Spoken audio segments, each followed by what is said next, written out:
কি হলো স্যার, গলার আওয়াজ পাল্টে গেল কেন? দুদিন পর আমার কাজটা আমি সাল্টে নেব, তারপর ওকে ওর গন্তব্যে পাঠিয়ে দিও। পঞ্চায়েত বলে কথা, সাথে ডাক্তার, তার কাছে কি লুকোনোর খুব একটা দরকার আছে? আগে না মিস্টার রঞ্জন তালুকদার, আমরা প্রমোটার নই। বাবা সুবেশ, এটা কে?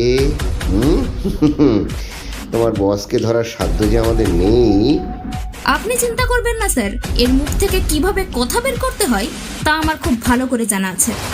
আগের বার শুনি নাই, এবারও শুনবো নাই। জমি আমরা দুবো নাই, দরকার পড়লে জান দুবো, কিন্তু জমি দুবো নাই। মোদের কোনো নার্সিংহোম লাগবে নাই। ও সব লড়কি কো লেকে हम ज्यादा कुछ नहीं करते हैं सर, सिर्फ बेच देते हैं।